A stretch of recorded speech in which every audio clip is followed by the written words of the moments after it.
ሃይማኖት አስተምህሮት ላይ ስለ እስልምና የሚነሳ ሐሳብ አለና ኢስላም በሰይፍ ነው የተስፋፋው የሚል ነገር ነው። ያ ሐሳብ የተፈለገበት እስልምናን ለማስፋፋት ኢስላምን ለማስያዝ ሰዎችን አስገድደው ነበር ሲያስይዙ የነበሩት የሚል ኮንሰፕትን ይዞ ከሆነ ያንን ነጥብ ማስተካከል እንዳለባችሁ ይሰማኛልና የሆነ ነጥብ ላንሳላችሁ። ይሄን ነጥብ ደግሞ መርምሩትና ፈትሹት እስቲ። ሁላይንም ገብታችሁ መፈተሽም ይቻላል። ብዙ የታሪክ መጽሐፍቶችን ማንበብ ይቻላል። እና ትላልቅ 3 ምሳሌዎችን ላንሳላችሁ ከኢስላም ጋር ተያይዞ። አሁን ዓለማችን ላይ ካሉ የሙስሊም ቁጥሮች በሙስሊም ብዛት ቁጥር 1 የምትባለው ሀገር እነ ፓኪስታን ኢንዶኔዥያ ያሉ ናቸው። ኢንዶኔዥያን እንውሰድና ኢንዶኔዥያ ኢስላም እንዴት ነበር የገባው?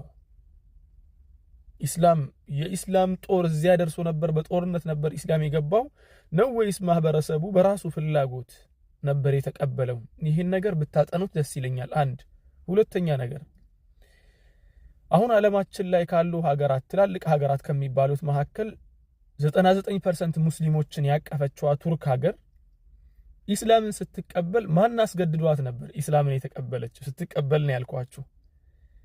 አልኺላፍ አልኢስላሚያ ለ600 ዓመታት ገደማ ቱርኮች ነበር ሙስሊሞችን ሲያስተዳድሩ የነበሩት።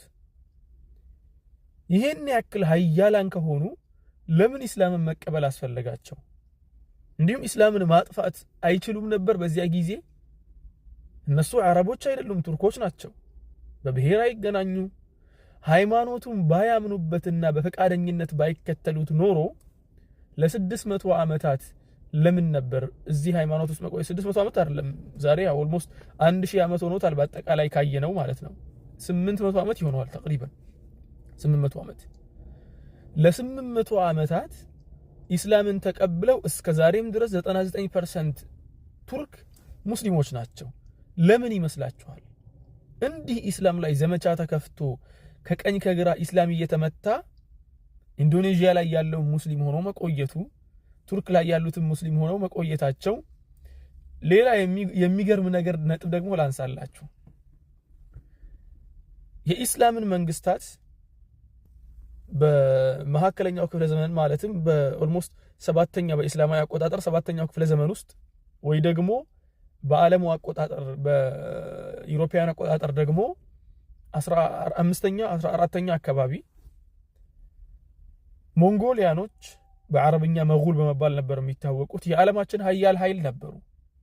ሀያላን ብቻ አይደሉም። በነገራችን ላይ የኢስላምን ኃይል ማንንም ሳይዳፈረው የተዳፈሩት እነሱ ብቻ ነበሩ። በዚያ ጊዜ መዳፈር ብቻ አይደለም፣ ተቅሪበን ከግማሽ በላይ የሙስሊሞችን ሀገር ሰብረው መግባት ቻሉ።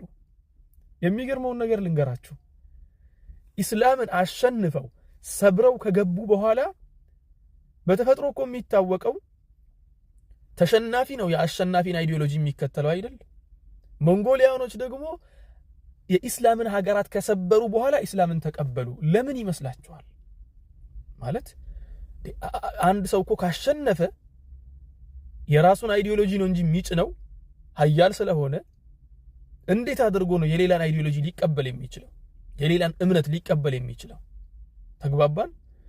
ስለዚህ አሁን ያለው ነገር ምንድነው? ኢስላም ከጦርነት ይልቅ